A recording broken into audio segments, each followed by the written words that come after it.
네, 오늘 함께 살펴볼 말씀은 사무엘상 14장 6절 7절 말씀입니다.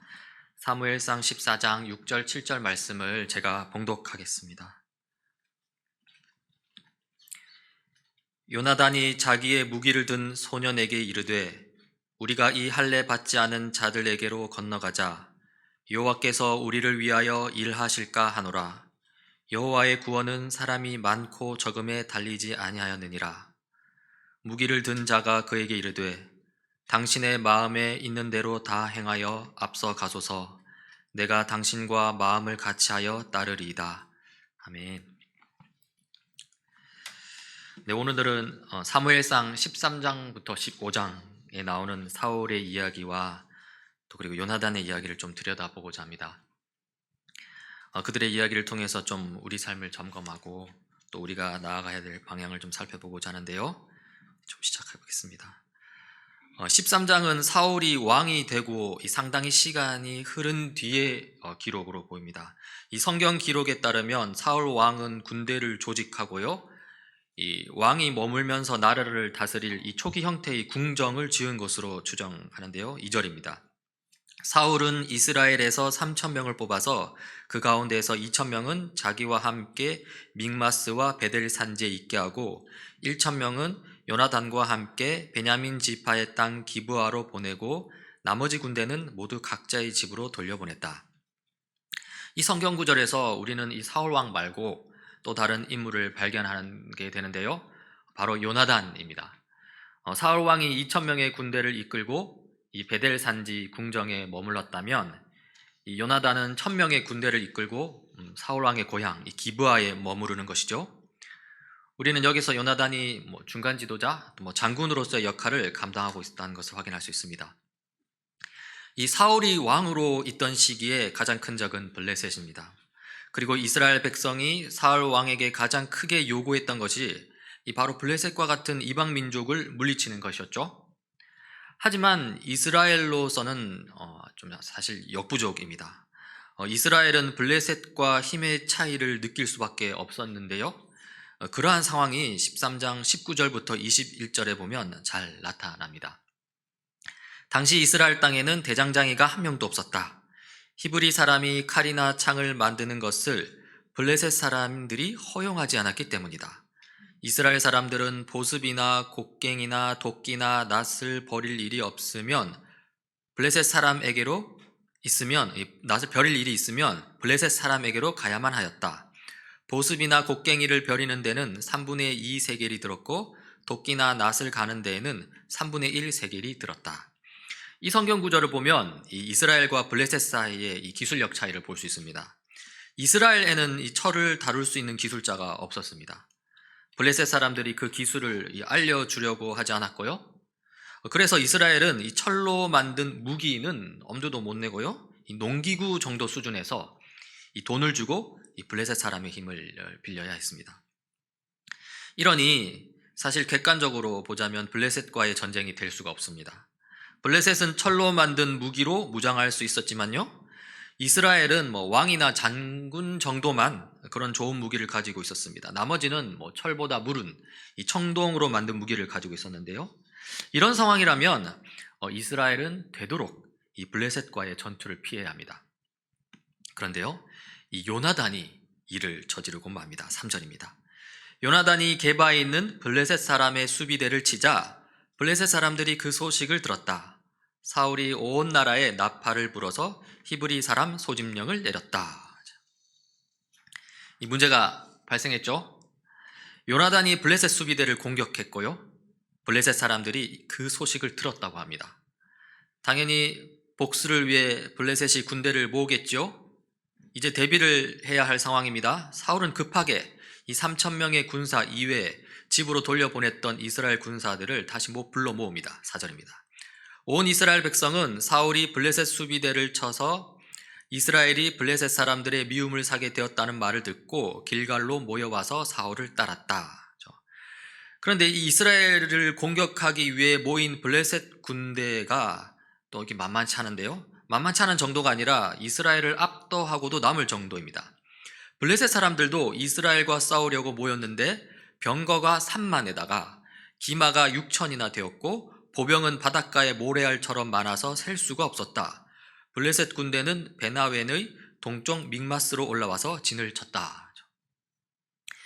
이 사울 왕의 이스라엘은 과연 이런 블레셋을 이길 수 있을까요? 쉽지 않을 것 같습니다. 이스라엘은 두려움에 깊이 빠져들었습니다. 이스라엘 사람들은 자기들이 위급하게 되었다는 것과 군대가 포위되었다는 것을 알고는 저마다 굴이나 숲이나 바위 틈이나 구덩이나 웅덩이 속으로 기어들어가 숨었다. 히브리 사람들 가운데에서 더러는 요단강을 건너 갓과 길르앗 지역으로 달아났다. 사울은 그대로 길갈에 남아 있었고 그를 따르는 군인들은 모두 떨고 있었다. 그렇죠? 더러는 안 보이는 곳에 숨었고요. 더러는 멀리 도망쳤습니다. 숨지도 않고 도망치지도 않은 군인들도 있었지만 모두 벌벌 떨고 있습니다. 이런 상황이라면 어쨌든 빨리 전쟁을 치르는 게 더 낫습니다. 군인들이 더 흩어지기 전에, 사기가 더 떨어지기 전에 빨리 수습을 해서 이 전쟁에 돌입하는 것이죠. 하지만 이스라엘 나라의 전쟁은 그냥 이방 나라의 전쟁과는 다릅니다. 자기들의 영광을 위한 전쟁이 아니라 이 하나님의 영광을 위한 전쟁이어야 했고요. 자기들의 꾀가 아니라 이 하나님의 지혜로 행하는 전쟁이어야 또 했고요. 무엇보다도 자기들의 힘이 아니라 하나님의 도우심으로 행하는 전쟁이어야 했습니다. 그래서 전쟁을 시작하기 전에 이 경우에 그들이 해야 할 일이 있었는데요. 바로 하나님과의 관계를 우선적으로 확인하고요. 그 관계 속에서 하나님의 은혜와 도우심을 구하는 것이었습니다.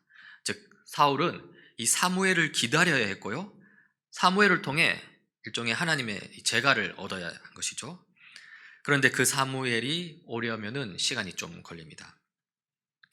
8절인데요. 사울은 사무엘의 말대로 1회 동안, 그러니까 사무엘이 한 7일, 일주일 동안 기다리라고 했습니다. 그래서 1회 동안 사무엘을 기다렸으나 그는 길갈로 오지 않았다. 그러자 백성은 사울에게서 떠나 흩어지기 시작하였다. 이 사무엘이 도착하기로 약속한 이 7일째가 되었습니다. 그런데 아직 사무엘은 오지 않았고요. 이 두려움에 빠진 이스라엘 군인들은 사울을 떠나 흩어지기 시작합니다. 사울은 마음이 조급해졌습니다. 이대로라면 전쟁에 패할 게 분명합니다. 그리하여 사울은 자기의 권한을 넘어서는 일을 행하고 마는데요. 9절입니다. 사울은 사람들을 시켜 번제물과 화목제물을 가지고 오라고 한 다음에 자신이 직접 번제를 올렸다. 사울이 직접 제사를 올린 것이죠. 그리고 제사를 올리자마자 사무엘이 도착하고요. 사무엘은 이 사울을 꾸짖습니다. 10절 11절입니다. 사울이 막 번제를 올리고 나자 사무엘이 도착하였다. 사울이 나가 그를 맞으며 인사를 드리니 사무엘이 꾸짖었다. 임금님이 어찌하여 이런 일을 하셨습니까? 그러자 사울이 대답하는데요. 백성은 나에게서 떠나 흩어지고 제사장께서는 약속한 날짜에 오시지도 않고 블레셋 사람은 믹마스에 모여들고 있었습니다. 이러다가는 제가 주님께 은혜를 구하기도 전에 블레셋 사람이 길갈로 내려와서 칠 것 같은 생각이 들어서 할 수 없이 번제를 드렸습니다. 이에 사무엘이 다시 말하는데요. 왕께서는 해서는 안 될 일을 하셨습니다. 주 하나님이 명하신 것을 임금님이 지키지 않으셨습니다. 명령을 어기지 않으셨더라면 임금님과 임금님의 자손이 언제까지나 이스라엘을 다스리도록 주님께서 영원토록 굳게 세워주셨을 것입니다. 그러나 이제는 임금님의 왕조가 더 이상 계속되지 못할 것입니다. 주님께서 임금님께 명하신 것을 임금님이 지키지 않으셨기 때문에 주님께서는 달리 마음에 맞는 사람을 찾아서 그를 당신의 백성을 다스릴 용도자로 세우셨습니다. 이 사건은 유명한 사건인데요. 이 사건으로 말미암아 사울이 왕위를 잃었다는 말은 사실 없습니다. 다만 이 사울의 왕조가 계속되지는 못할 것이라고 하죠. 다시 말해서 사울의 아들을 왕으로 삼는 게 아니라 이 다른 사람을 왕으로 세울 것이라고 합니다. 그리고는 그렇게 말하고는 사무엘은 이 사울을 떠나버립니다. 이런 상황에서 사울이 자기와 함께 있는 군인들의 수를 세어보니 요나단을 비롯하여 600명이 남았습니다. 그리고 한편으로는 이 블레셋 군대의 전초 부대가 자기 진에서 나와서 이스라엘과 전쟁을 하려고 준비하는데요. 그리고 이때 움직인 인물이 바로 이스라엘 쪽에서는 요나단이었습니다. 요나단은 아버지 사울 몰래 자신의 최측근 부하 한 명에게 다음과 같이 말합니다. 저 할례 받지 않은 이방인의 전초 부대로 건너가자. 주님께서 도와주시면 승리를 거둘 수 있다. 주님께서 허락하시는 승리는 군대의 수가 많고 적음에 달려있지 않다. 요나단의 믿음이 예사롭지 않죠? 사실 사울에게서 이런 면모가 나타났어야 하는데요. 이 사울은 조급함과 이 불안함으로 그렇지를 못하고요. 오히려 이 요나단이 현재 상황을 이끌고 있습니다. 그리고 요나단을 따르는 그 부하도 믿음이 만만치 않은데요. 이렇게 대답합니다. 요나단의 무기를 든 병사가 대답하였다. 무엇이든 하시고자 하는 대로 하십시오. 무엇을 하시든지 그대로 따르겠습니다. 그렇죠. 이렇게 되자 요나단과 그 부하 두 사람이 이 블레셋 전초 부대를 공격하고요. 대담하죠? 이것이 블레셋 진영에 큰 소동을 일으켰습니다. 이 성경은 이렇게 기록합니다. 이때 블레셋 군인들은 진안에 있는 군인들이나 싸움터에 있는 군인들이나 전초 부대의 군인들이나 특공대의 군인들이나 모두가 공포에 떨고 있었다. 땅마저 흔들렸다. 하나님이 보내신 크나큰 공포가 그들을 휘감았다. 놀랍죠? 고작 두 사람이 일으킨 소동이었지만요. 하나님께서 함께 하실 때 그 소동은 소동 수준에 그치지 않습니다. 블레셋 모든 군인들을 공포로 몰아넣은 것이죠. 사울도 이 블레셋의 이런 상황을 멀리서 감지했습니다. 사울의 파수꾼들이 블레셋 진영을 살펴보니 수많은 블레셋 군인들이 아우성을 치면서 이리저리 몰려다니거든요. 그러자 이 사울이 이 기회를 놓치지 않고 블레셋 진영으로 쳐들어갑니다. 20절입니다. 사울과 그를 따르는 온 백성이 함께 함성을 지르며 싸움터로 달려가 보니 블레셋 군인들이 칼을 뽑아들고 저희끼리 서로 정신없이 쳐 죽이고 있었다. 이렇게 요나단과 뒤늦게 합세한 이 사울 왕의 군인들이 이 하나님의 도우심 가운데 블레셋을 몰아치게 되니까요. 이 숨어있던 이스라엘 군인들도 나와서 합세하고요. 심지어 블레셋 편을 들어 싸움터에 나왔던 히브리 사람들도 이스라엘 편이 되었다고 성경은 기록하고 있습니다. 이런 상황이니 블레셋은 도망치기 바빴고요. 이스라엘은 도망가는 이 블레셋을 쫓아가서 죽이기 바빴습니다. 이 정도면 블레셋을 완전히 뿌리 뽑을 수 있겠다 하는 이 정도입니다. 그런데요, 이스라엘은 이 블레셋 군대를 뒤쫓다가 맙니다. 그리고 그 원인이 바로 사울에게 있었습니다. 23절 24절인데요. 그날에 주님께서 이렇게 이스라엘을 구원하셨다. 전쟁은 벤아웬 너머에까지 번졌다. 그날에 이스라엘 사람들은 허기에 지쳐 있었다. 같은 날입니다. 사울이 군인들에게 내가 오늘 저녁에 적군에게 원수를 갚을 때까지 아무 것이라도 먹는 사람은 누구든지 저주를 받을 것이다 하고 맹세시켰기 때문에 군인들이 모두 아무것도 먹지 못하였다. 이 성경 구절들을 보면요, 하나님은 이스라엘에게 완전한 승리를 주시려고 했지만 오히려 사울이 그 완전한 승리를 막은 꼴입니다. 요나단은 이와 관련하여 이렇게 말합니다. 요나단이 탄식하였다. 나의 아버지께서 이 나라를 어렵게 만드셨구나. 오늘 우리 군인들이 적에게서 빼앗은 것을 먹고 싶은 대로 먹었더라면 얼마나 더 좋았겠느냐. 그랬더라면 블레셋 사람들을 더 많이 죽이지 않았겠느냐. 그렇죠. 이 사울은 하나님 앞에서 대단한 각오를 보이기 위해서 군인들에게 금식 명령을 내린 듯합니다. 하지만 실상은 매우 어리석은 명령이었고요. 이 금식이라는 이 종교 행위를 통해서 이 하나님으로부터 억지로 승리를 얻어내려고 한 것이었습니다. 그리고 그 결과 이 완전한 승리를 이 절반의 승리로 축소시키고 말았죠. 게다가 이 사울 왕의 어리석음은 이스라엘 군인들로 하여금 이 죄에 빠뜨리는데요. 31절 32절입니다. 이스라엘 군인들은 바로 그날입니다. 믹마스에서 아얄론까지 쫓아가며 블레셋 사람들을 쳐 죽였으므로 몹시 지쳐 있었다. 그래서 군인들은 약탈하여 온 것에 달려들어 그 가운데서 양과 소와 송아지를 마구 끌어다가 땅바닥에서 잡고 핏째로 고기를 먹었다. 배가 너무 고파서 핏째로 고기를 먹었다고 나오는데요. 이 모세 율법에 따르면 핏째로 고기를 먹는 것은 엄격하게 금지된 일입니다. 그런데 이스라엘 군인들이 이런 죄를 지금 단체로 저질렀고요. 이것은 이 사울 왕이 내린 어리석은 명령, 이 금식 명령에서 기인한 것이었습니다. 사울은 이스라엘 군인들의 범죄를 해결해야만 했고요. 이 전쟁을 멈추고 속죄 제사를 드려야 했죠. 결국 블레셋을 추격하는 일을 멈출 수밖에 없었습니다. 그리고 블레셋과의 전투를 마무리하면서 정리하죠. 46절입니다. 사울은 블레셋 사람을 더 이상 뒤쫓지 않고 돌아섰고 블레셋 사람도 자기들의 본 고장으로 돌아갔다. 이 비록 블레셋 군대를 완전히 쳐부수지는 못했지만 이 요나단 덕분에 그리고 하나님 덕분에 이 블레셋과의 전투에서 사울은 승리를 했고요. 사울은 자신의 왕권을 공고히 합니다. 그리고 이 블레셋과의 전투 이후에 이 시간이 제법 흘렀습니다. 그동안 사울은 모압과 암몬, 이 에돔과 블레셋 등 여러 전투에서 승승장구했습니다. 그리고 그러는 어느 날 이 사무엘이 사울을 찾아왔습니다. 그리고 사울에게 말합니다. 사무엘이 사울에게 말하였다. 주님께서 나를 보내셔서 임금님에게 기름을 부어 주님의 백성 이스라엘을 다스릴 왕으로 세우게 하셨습니다. 이제 주님께서 하시는 말씀을 들으시기 바랍니다. 만군의 주가 말한다. 이스라엘이 이집트에서 나올 때에 아말렉이 이스라엘에게 한 일, 곧 길을 막고 대적한 일 때문에 아말렉을 벌하겠다. 너는 이제 가서 아말렉을 쳐라. 그들에게 딸린 것은 모두 전멸시켜라. 사정을 보아주어서는 안 된다. 남자와 여자, 어린아이와 젖먹이, 소떼와 양떼, 낙타와 나귀 등 무엇이든 가릴 것 없이 죽여라. 이 아말렉은 이스라엘이 출애굽하여서 나와서 가장 이렇게 약할 때, 가장 연약할 때 이스라엘을 괴롭혔던 민족이었습니다. 사울은 이 하나님의 명령에 따라 그런 아말렉을 공격하고요, 그리고 큰 승리를 얻습니다. 그런데 사울은 이 하나님의 명령에 온전하게 순종한 것은 아니었습니다. 이 8절 9절입니다.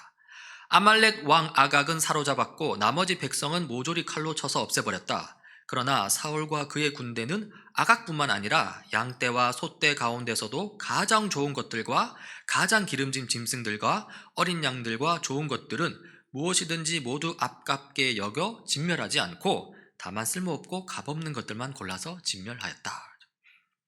일단 아말렉 사람들은 아말렉 왕 아각을 빼고는 다 죽였다고 나옵니다. 그런데 가축들은 다 죽이지 않았습니다. 쓸모없고 값없는 것들만 골라서 죽이고요, 좋은 것들은 남겨두었다는 것이죠. 그러면서 사울은 승리의 기쁨을 만끽합니다. 12절입니다. 사울 왕은 오는 길에 갈멜로 가서 자기를 위한 승전비를 세워놓고 그곳을 떠나 갈길갈로 내려갔다. 자기를 위한 승전비라고 했는데요, 하나님의 영광보다는 자기의 영광에 도취된 이 사울을 볼 수 있습니다. 사울의 이런 모습을 보고 이 하나님은 후회를 하시고요, 마찬가지로 이 사실을 알게 된 사무엘은 괴로운 마음에 밤새도록 부르짖었습니다. 10절 11절입니다. 주님께서 사울에게 말씀하셨다. 사울을 왕으로 세운 것이 후회된다. 그가 나에게서 등을 돌리고 나의 명령을 따르지 않는다. 그래서 사무엘은 괴로운 마음으로 밤새도록 주님께 부르짖었다. 밤새도록 하나님께 기도한 사무엘은 그 다음날 아침 일찍 사울을 만나러 길을 떠납니다. 그리고 사울이 있는 곳에 도착합니다. 그런데 사울이 먼저 사무엘에게 인사를 건넵니다. 사무엘이 사울이 있는 곳에 이르니 사울이 그를 보고 인사를 하며 말하였다. 주님께서 주시는 복을 받으시기 바랍니다. 나는 주님의 명령대로 다 하였습니다. 좀 아주 기분이 좋죠? 어떻습니까? 그런데 이 사울의 말이 맞습니까? 사울이 주님의 명령대로 했습니까? 그렇지 않습니다. 하지만 사울은 승리에 취해서 약간의 불순종 정도야 별 문제가 아니라고 생각한 듯합니다. 그래서 그렇게 승리에 취한 이 사울의 모습을 보고 사무엘이 채근을 하죠. 왜 가축들을 남겨두었냐고 채근합니다. 그러자 사울은 이렇게 답합니다. 나는 주님께 순종하였습니다. 주님께서 보시는 대로 전쟁터로 나갔고 아말렉 왕 아각도 잡아왔고 아말렉 사람도 진멸하였습니다. 다만 우리 군인들이 전리품 가운데서 양떼와 소떼는 죽이지 않고 길갈로 끌어왔습니다. 그러나 그것은 예언자께서 섬기시는 주 하나님께 제물로 바치려고 진멸할 짐승들 가운데서 가장 좋은 것으로 골라온 것입니다. 자, 사울은 지금 무엇이라고 핑계를 대면서 자기는 순종했다고 하죠? 좋은 것들을 남긴 이유가 이 하나님께 제물을 바치기 위해서라고 합니다. 그런데요, 정말로 사울은 하나님께 제물로 바치기 위해서라는 이 순수한 마음으로 가축들 중에 좋은 것들을 남겼을까요? 그렇지 않습니다. 나중에 사울 스스로가 그 이유를 실토하는데요, 24절입니다. 사울이 사무엘에게 간청하였다. 그러니까 사무엘이 계속 꾸짖으니까 이제 깨닫고 간청하는 것이죠. 뭐라고 간청하냐면, 내가 죄를 지었습니다. 주님의 명령과 예언자께서 하신 말씀을 어겼습니다. 내가 군인들을 두려워하여 그들이 하자는 대로 하였습니다. 사울이 왜 가축들 중에 좋은 것을 남겼다고 하죠? 이 주님께서 이 주님께 제물로 바치기 위해서라고 합니까? 아니죠. 군인이 두려워서 그랬다고 합니다. 사울은요, 하나님보다 사람을 더 두려워했습니다. 사울은요, 자신의 왕권이 하나님으로부터 온다는 것을 실제로는 믿지 못했고요, 오히려 반대로 자신의 왕권이 사람으로부터 온다고 믿었습니다. 하나님의 뜻보다도 이 대중적인 명예, 인간적인 명분, 그런 것들을 더 추구한 것이죠. 그래서 이 하나님의 명령을 지키기보다는 군인들의 요구를 만족시켜주고자 한 것입니다. 그런데요, 이게 다가 아닙니다. 사울이 아말렉으로부터 획득한 전리품들을 남긴 이유는 이 군인들의 요구를 만족시켜주고자 한 것만이 아닙니다. 거기에 자기 자신은 쏙 빼놓았는데요, 사실상 사울 자기 자신의 탐욕을 만족시키고자 한 것도 있다는 것이죠. 사무엘은 그것을 정확히 간파하고 다음과 같이 사울의 잘못을 지적합니다. 18절 19절입니다. 주님께서는 임금님을 전쟁터로 내보내시면서 저 못된 아말렉 사람들을 진멸하고 그들을 진멸할 때까지 그들과 싸우러 가셨습니다. 그런데 어찌하여 주님께 순종하지 아니하고 약탈하는 데만 마음을 쏟으면서 주님께서 보시는 앞에서 악한 일을 하셨습니까? 사무엘이 사울더러 뭐라고 말합니까? 약탈하는 데만 마음을 쏟았다고 합니다. 사울은 약탈하는 데 정신이 팔렸습니다. 자기 자신의 탐욕을 채우는데, 그걸 빨리 약탈해서 자기 자신의 탐욕을 채우는데 푹 빠지고 만 것이죠. 이 왜 아말렉의 전리품들, 그 중에 가축들을 멸하지 않았냐는 지적에 대해 사울은 처음에는 하나님께 제물로 드리기 위해서라고 핑계를 댔습니다. 그러다가 다시 추궁을 받자 군인들의 요구가 무서워서 그랬다고 실토를 합니다. 하지만 더 깊은 곳에서는 자기 자신의 탐욕이 도사리고 있었죠. 어떻게 보면 이 지독한 위선입니다. 사울은 자신의 탐욕을 채우기 위해서 타인의 핑계를 대고요, 더 나아가서 하나님 핑계를 대는 것이죠. 이런 상황이니 하나님께서 사울을 왕으로 세우신 것을 후회하셨고요, 또 사무엘은 자기를 통해 왕으로 세움받은 이 사울의 타락상을 보면서 밤새도록 괴로워한 것이죠. 그리고 그 다음날 아침 사무엘은 사울에게 가서 그 유명한 말을 합니다. 22절 23절입니다. 사무엘이 나무랐다. 주님께서 어느 것을 더 좋아하시겠습니까? 주님의 말씀에 순종하는 것이겠습니까? 아니면 번제나 화목제를 드리는 것이겠습니까? 잘 들으십시오. 순종이 제사보다 낫고 말씀을 따르는 것이 순양의 기름보다 낫습니다. 거역하는 것은 점을 치는 죄와 같고 고집을 부리는 것은 우상을 섬기는 죄와 같습니다. 임금님이 주님의 말씀을 버리셨기 때문에 주님께서도 임금님을 버려 왕이 되지 못하게 하셨습니다. 자, 사무엘에게 지금 아주 심한 꾸지람을 받고 있죠. 이 정도 꾸지람을 들었을 때 사울은 어떻게 반응했어야 할까요? 이제는 좀 자기 중심성, 자기 위선에서 좀 벗어나서 하나님 중심으로 생각하고 행동해야 하지 않을까요? 그게 바로 참된 회개가 아니겠냐는 것이죠. 그런데요, 이 사울의 반응은 우리의 생각을 뛰어넘습니다. 30절입니다. 사울이 간청하였다. 내가 죄를 지었습니다. 그러나 나의 백성 이스라엘과 백성의 장로들 앞에서 제발 나의 체면을 세워주시기 바랍니다. 나와 함께 가셔서 내가 예언자께서 섬기시는 주 하나님께 경배할 수 있도록 하여 주십시오. 어떻습니까? 사무엘에게 이 하나님께 경배할 수 있게 해달라고 하죠. 그런데 그 이유가 무엇입니까? 그렇게 해서 자기 체면을 좀 세워달라는 것입니다. 그래도 자기가 이스라엘의 왕인데 왕 체면 좀 지켜달라는 것이죠. 이 지독한 자기 중심성이고요, 지독한 위선입니다. 사무엘은 이 사울의 이 간절하지만 이 피상적이고 자기 중심적인 요구를 그냥 들어주는데요, 그러나 완전히 질려버린 듯 그 이후로 사울을 멀리하고 맙니다. 31절 35절입니다. 사무엘이 사울을 따라 돌아가니 사울이 주님께 경배를 드렸다. 이렇게 말 들어준 겁니다.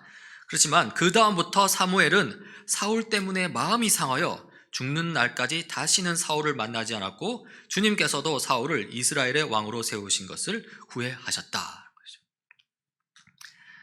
네, 오늘 이야기를 통해 이 사울을 보자면요, 사울은 상당히 불신앙적인 인물입니다. 먼저 블레셋과의 전투를 앞두고 있었죠. 이 사무엘이 사울에게 일주일 뒤에 전장에 도착할 때니 그때까지 기다리라고 했습니다. 하지만 사울은 그 일주일을 기다리지 못했습니다. 블레셋은 눈앞에 있고 자기 병사들은 두려워서 도망칩니다. 그 상황에서 사울은 믿음으로 기다리기보다는요, 이 조급함으로, 불안함으로 이 불신을 드러냈습니다. 급기야 자기가 해서는 안 되는 일을 했죠. 바로 자기가 직접 제사를 올렸습니다. 제사를 올리는 모습, 얼마나 거룩한 모습입니까? 하지만 그 이면에는 이 조급함과 불안함, 그리고 불신이 가득했습니다. 제사의 대상이 되시는 하나님의 뜻을 생각하고 하나님의 능력을 신뢰하기보다는요, 어떻게 하면 이 블레셋과의 전투에서 승리할 수 있을지, 또 저 흩어지는 이스라엘 병사들을 어떻게 다시 한 대로 모을 수 있을지, 그런 식으로 하나님이 사울 자신에게 어떤 도움이 될지 계산하기 바빴습니다. 그런 불순한 마음으로 이 제사를 올린 것이죠. 실제로 사울은 블레셋과의 전쟁에서 승리하기 위해서 자기 병사들에게 금식을 명령하기도 하는데요, 금식이라는 것은 이 하나님과의 관계를 깊이 있게 만드는, 친밀하게 하는 좋은 경건의 수단입니다. 이 금식은 이 삶의 치열함에서 잠시 물러나서 스스로의 내면을 돌아보고 자기 내면 속 불순한 것들을 걸러내기 위한 이 경건의 도구라는 것이죠. 하지만 사울은 그러한 경건의 도구를 자기 유익을 위해 이용하고자 했습니다. 블레셋과의 전투에서 승리하고자 전혀 상황에 맞지 않게, 지금 전쟁 상황에서 그 군인들에게 금식 명령을 꺼내들었고요, 금식을 하지 않을 경우 저주를 받을 것이라고 병사들을 협박하는 지경에 이르렀습니다. 결국 그 금식 명령이 이스라엘의 완전한 승리를 가져오는 데 방해거리가 되었습니다. 금식이라는 경건의 모양 이면에 온갖 미신으로 가득 찬 사울과 그의 군대를 볼 수 있다는 것이죠. 한편 사울은 상당히 세속적인 인물이기도 합니다. 바로 아말렉과의 전투에서 그런 면모가 드러났죠. 이때도 제사와 연관이 되는데요, 이미 앞서 살펴보았듯이 자기의 탐욕을 채우기 위해서 제사 핑계를 댔습니다. 이 탐욕 문제는 사실 아주 죄인된 우리에게 근본적인 문제입니다. 에베소서 5장 5절인데요. 음행하는 자와 더러운 짓을 하는 자와 탐욕을 부리는 자는 그리스도와 하나님의 나라에서 상속을 받지 못한다는 것을 명심하십시오. 탐욕을 부리는 자는 우상을 숭배하는 자입니다. 고린도서 3장 5절도 동일하게 말합니다. 그러므로 땅에 속한 지체들의 일들, 곧 음행과 더러움과 정욕과 악한 욕망과 탐욕을 죽이십시오. 탐욕은 우상 숭배입니다. 10계명의 마지막 계명도 이웃의 것을 탐내지 말라는 것이죠. 탐욕은 성경이 가장 심각하게 지목하는 죄 중에 하나고요, 바로 하나님을 배신하는 우상 숭배였습니다. 사울은 나쁜 의미에서 가장 세속적이라고 할 수 있는 이 탐욕을 채우고자 했고요, 그런 탐욕을 교묘히 숨기기 위해서 하나님을 향한 제사라는 이 경건한 의식을 자기를 위해 이용한 것이죠. 제사 핑계를 대면서 자신의 탐욕을 정당화시키고자 했던 것입니다. 사울은 블레셋과의 전투를 앞두고 자신의 불신앙을 숨기기 위해 제사를 이용했습니다. 사울은 아말렉과의 전투를 치르고 난 후 자신의 탐욕을 숨기기 위해 또 제사 핑계를 댔습니다. 이런 면에서 사울은 가장 세속적이면서도 가장 거룩한 사람이었습니다. 정확하게 표현하자면 가장 거룩한 척한 사람이지만 그 속은 세속의 욕심으로 가득했다는 것이죠. 우리는 이런 인물을 위선자라고 말합니다. 사울의 이 시대로부터 약 1000년 뒤에 이 땅에 예수님께서 오셨는데요, 예수님도 예수님 당시 서기관들과 바리새인들을 가리켜 이 회칠한 무덤이라고 하셨고요, 그들의 위선을 강력하게 비난하시는 것을 우리가 볼 수 있습니다. 그리고 사실 오늘 이야기에서 우리가 심도 있게 다루진 않았지만 또 가장 세속적이면서도 가장 거룩한 사람이 한 명 더 있습니다. 바로 요나단입니다. 요나단에 대해서 정확하게 표현하자면 이 사울과는 달리 그는 가장 세속적인 듯 했지만 실상은 가장 거룩한 사람이었습니다. 아버지 사울 왕의 금식 명령에 대해서 그것은 경건의 모양일 뿐 실상은 허울 뿐임을 분명히 지적했던 이스라엘 내의 유일한 사람이었죠.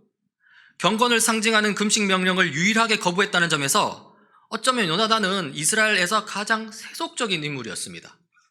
그러나 실상 이 요나단은 하나님의 뜻과 명령에 가장 충실했던 사람이죠. 하나님 나라를 위해서 자기 부하와 함께 단 둘이서 저 할례 받지 않고 우상 숭배하는 블레셋, 세상 나라를 무너뜨리고 했던 인물이죠. 이스라엘 내에 그 누구도 감히 하려고 하지 못했던 일을 가장 처음 시도했던 인물이었고요, 그런 면에서 그는 다른 누구와도 구별된 인물이었고 이스라엘 내에서 가장 거룩한 인물이었습니다. 오늘 사울의 이야기를 들으면서 여러분은 어떤 생각이 들었습니까? 그리고 비록 짧았지만 이 요나단의 이야기를 들으면서 또 어떤 생각이 들으셨습니까? 제 개인적으로 저는 요나단보다 사울에 더 가깝다는 생각이 들었습니다. 사실 지난번 사울에 대한 설교도 그렇고 이번 설교도 그렇고 저는 사실 사울 이야기가 이 남 이야기가 아니라는 생각이 들었습니다. 바로 제 이야기가 될 수 있다는 생각이 들었고요. 그리고 사실 좀 두려웠고 또 거기서 사울에게서 제 모습을 보면서 좀 괴롭기도 했습니다. 그에 반해 요나단 이야기는 참 대단하다라는 생각이 드는데요. 사실 이 요나단은 예수님을 닮았습니다. 예수님이 또 당시 창녀와 세리 온갖 죄인들과 함께 했잖아요. 어떤 면에서 예수님은 그 당시 유대 사회에서 가장 세속적인 인물이었습니다. 그러나 우리 모두가 알다시피 예수님은 가장 거룩하신 하나님의 아들이십니다.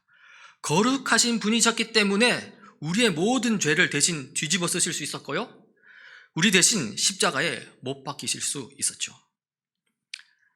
저는 사울과 같이 되고 싶지 않습니다. 위선자가 되고 싶지 않다는 것이죠. 그렇다면 요나단과 같이 되면 좋을까요? 물론 그렇게 되면 좋겠습니다. 하지만 저는 그런 좋은 욕심이라 할 수 있는데 그런 욕심도 좀 버렸고요. 대신 저는 요나단과 함께 했던 그 부하처럼 되면 좋겠다 싶습니다. 여러분 오늘 봉독했던 말씀인데요. 요나단과 그의 부하가 했던 대화 제가 다시 들려드리면서 오늘 설교를 마무리하고자 합니다. 요나단이 무기를 든 젊은 병사에게 말하였다. 저 할례 받지 않은 이방인의 전초 부대로 건너가자. 주님께서 도와주시면 승리를 거둘 수 있다. 주님께서 허락하시는 승리는 군대의 수가 많고 적음에 달려있지 않다. 그의 무기를 든 병사가 대답하였다. 무엇이든 하시고자 하는 대로 하십시오. 무엇을 하시든지 그대로 따르겠습니다. 우리를 위해 죽음을 마다하지 않으신 예수님, 우리의 인생, 우리의 영혼을 책임지시는 예수님, 그리고 우리의 참된 왕이신 예수님, 이 예수님을 끝까지 믿고 따라가는 우리 모두가 되길 간절히 바랍니다. 기도하시겠습니다. 하나님 아버지, 오늘 사울 이야기와 요나단 이야기를 살펴보았습니다. 사울은 가장 거룩한 듯 했으나 가장 세속적이었으며 그것은 곧 위선이었습니다.